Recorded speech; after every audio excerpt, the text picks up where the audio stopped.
really, if anything, all these indictments, the mugshot, these Colorado, Maine, it's helping Trump. Donald Trump has been disqualified from a second state ballot for next year's U.S. presidential primary election because of his role in the Capitol Hill riots in 2021. Maine Secretary of State Shanna Bellows explained the decision. I am so mindful, and I said this in my decision, that it is unprecedented. No Secretary of State has ever deprived a presidential candidate of ballot access based on Section 3 of the 14th Amendment. But no presidential candidate has ever engaged in insurrection and been disqualified under Section 3 of the 14th Amendment.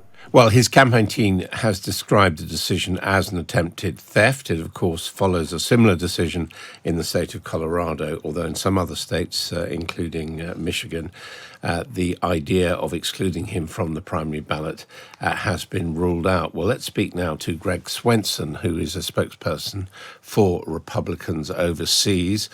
Greg, thanks for joining us. Great to be here, Adam. Thanks. Now, before we get into the details, let's just suppose that this stands and Donald Trump is excluded from the primary ballots in some states. What could be the political impact of that? Well, I think the political impact will be that it helps President Trump in the campaign. It surely helps him with the nomination process because, you have a state like Maine, it's such a small state. It's not really meaningful in terms of electoral votes. So, and even in the general election, if they were to prevent him from being on for the general. So all this really does is make President Trump look like a martyr, look like a victim. It helps him. I think I'm quite sure he'll get a bounce from this if he hasn't already from the Colorado ruling last week. It was kind of a non-event until Colorado. You saw a couple of states attempt this, or Democrats in certain states attempted it, and it failed. But obviously Colorado was the first one. So, this is news, but I don't think it's big news. If anything, it's an in-kind contribution to the Trump campaign. Okay, but I mean, it just occurred to me. I think the cases being brought now in about half the states, including some of the big ones, such as Texas. If Donald Trump wasn't legally able to stand in those primaries, then presumably he might have a problem getting the delegates he needs to get the nomination at the Republican convention. Sure, I think in theory, if he was able if he was to lose some big states, which I don't have the list in front of me, Adam, but I think California actually voted for or with President Trump. So he's going to be on the ballot in California. That's the biggest state, obviously. Yeah, Wednesday, I think they decided there. Yeah. Yeah. So, I just don't know how the math adds up, Adam. I don't think it will ever be a threat. It's really just helping him in his campaign for showing the American public that the the left or some Democrats are trying to prevent them or do everything possible to deny the democratic choice being made by the voters. And I think that's really the message here. And I'm not supporting President Trump here. I was disappointed as much as anyone. I understand that, but January 6th, I mean, this is based on the 14th Amendment of the U.S. Constitution, which said that officials engaged in insurrection or rebellion against the Constitution should be disqualified from government. I mean, that does describe Donald Trump, doesn't it? Well, it depends. Half the country thinks it was an insurrection. The other half thinks it was a mostly peaceful protest, to use a word from the left. So, that's debatable. I think that's a bit of a stretch. Obviously the intent of this law was to prevent former Confederates from returning to Congress or to being elected to Congress. It was really the fear in the North or from the Union that some of these guys could return and win House of Representatives seats. So once the post-Civil War era ended or the country moved on, they basically started ignoring this, and because former Confederates were in fact elected to Congress. So later on, when it just wasn't deemed as big of a threat.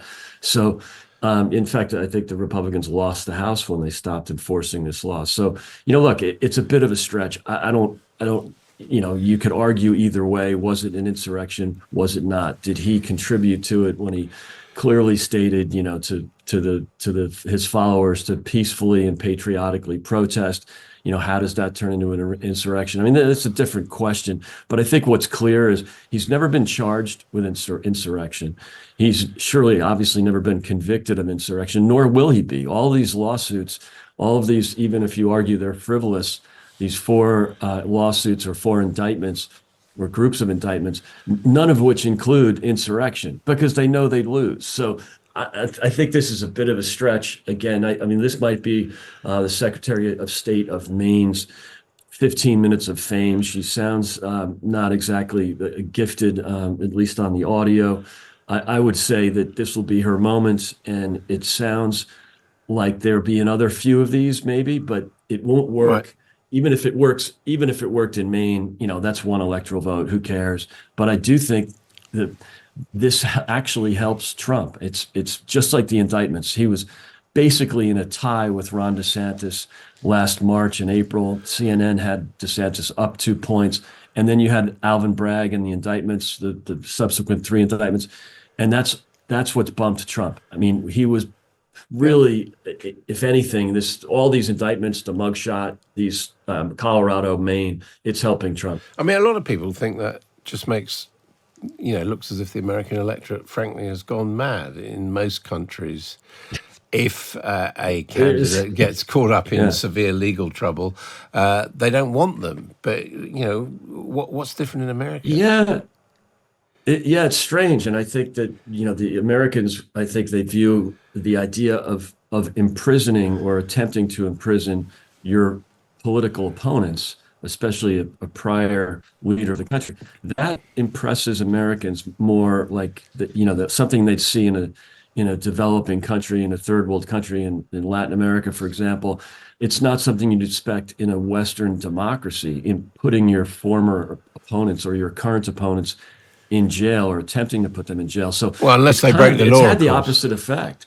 Yeah, well, exactly. And there's some merit to that. But even in all of these charges, it's a real stretch. I mean, really, they might get them on some paperwork issues on the document case, but when a district attorney like Alvin Bragg or Letitia James, when they're campaigning for office and their campaign theme or slogan is "I'm going to get Trump," that sounds a little bit more, like something you'd see in a banana republic, not in a Western democracy. So, you can maybe get Trump on a technicality, but this is not a good sign for the democratic process. And it doesn't surprise me that people are looking across to the states and saying, what a mess this thing is. Whether it's the election irregularities from 2020 or 22 or potential irregularities in 2024. I mean, no one really wants that. And I think that, the Democrats in this case with the indictments all they're doing is helping the Trump campaign. Well, Greg, does all this mean that in the end, the substantive thing of whether it was a rebellion or insurrection through this process of states trying to exclude Trump from the ballot is going to end up at the Supreme Court? Yeah, I think it will.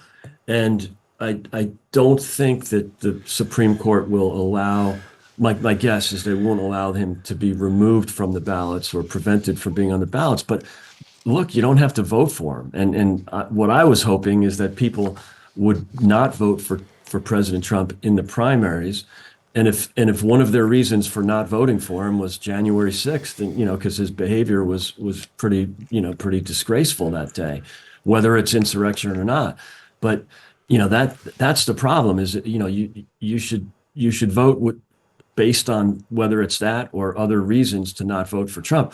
The problem is it should be up to the voters, and they're trying to take that away. And so the best way to elect or not elect someone is through the the voting process. And so much of this could be, you could argue much of this is really election interference, but in a funny, really kind of odd way, it's doing nothing but helping Trump in the primaries. The question, Adam, is whether this hurts him in the general election, where people will have a different angle. Obviously, it's helping him with his base and with Republican voters who, prior to the first indictment, most Republicans were supporting someone else.